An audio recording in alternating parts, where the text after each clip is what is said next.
July the 6th, 2024. As you're looking at current images over the Gulf of Mexico, now Beryl was downgraded last night. It came across the Yucatan and that slowed it down. Now it's back getting into the southern sections of the Gulf of Mexico, out of the Bay of Campeche pretty much completely now, and starting to wrap back up. You can see when this starts, very weak. The center's almost had the tops blown off northward. Now it's starting to wrap back up, and they're expecting a Cat 1 or Cat 2 from this storm coming ashore in Texas.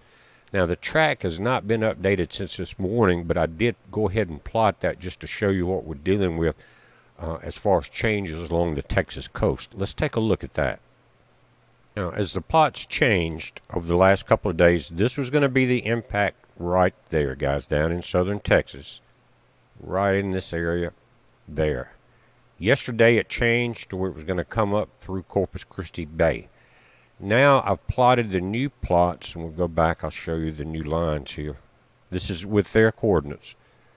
A little further north, drifting this way. Now the impact point now, and I'm not saying this is not going to change because we see it moving to the west, but right now it's coming into the section of here San Jose Island, across Matagorda Island here into San Antonio Bay. Now this is not that far from what is it called, the STP power plant down in that area, guys. I think it's a little bit further north, and so again, a Cat 1 or Cat 2 is not like a 3 and a 4, but it can still have a lot of flooding. It can still have spring up tornadoes in it. It can have water spouts, and again, they're talking about it. Large section of the Gulf of Mexico now has rip current warnings, and I think that's what's stirring up all the shark bites, guys, because there were 5 yesterday down around, was it Panama City or something like that, and it's been kind of a deadly summer so far for the Gulf of Mexico. But if we pull this back, guys, here's one of the last plots right there. See that? And that is east of Texarkana, Arkansas, right in this area. So let me back this out and you can kind of get an idea of the curve. It looks like it's going to come in here, go north of Shreveport, right there. See that? But let me say this. This is moving to the right. So I'm going to say, Houston, you may have a problem. And you just dealt with the flooding from Alberto that was 350 miles north of you. And it was a tropical storm. I admit it was one of the largest systems that we have ever seen like that never really got to a full-fledged powerful hurricane. But it flooded a good bit of this area here, Galveston Bay.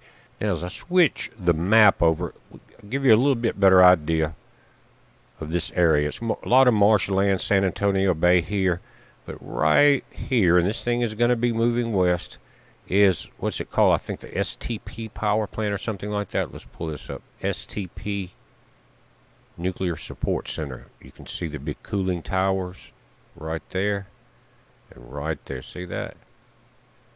So, and they're pretty hardened. It's, again, if it was a 3 or 4 or 5 category hurricane, be a little more concerned about it.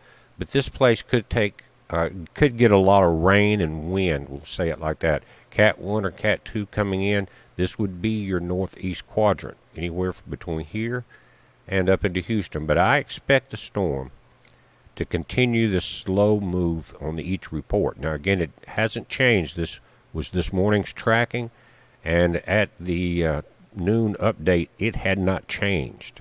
So I'm expecting to see a few changes, but right now, again, right along the island here, coming up through San Antonio Bay, looks like what they are saying. But guys, just a quick update. We're going to be watching it. This is what we need. We need to see the strength and the point of impact. Now, 2 p.m. advisory, guys. 60-mile-per-hour winds moving west-northwest at 12 miles per hour. Pressure's up, 997 millibars. Here's your location. What it looks like is that here's the present area of the storm, and they simply bumped it up from, but this looks like the earlier path from this morning. That's what I'm saying. The numbers that I just looked at are exactly the same as the morning numbers as far as longitude and latitude. That's how I made that map. So again, this would have to stop where it's at and go directly west for this model to be accurate. Now they're saying 75 mile per hour wind Sunday morning, or excuse me, Sunday evening at 8 p.m. right there, getting ready to come ashore.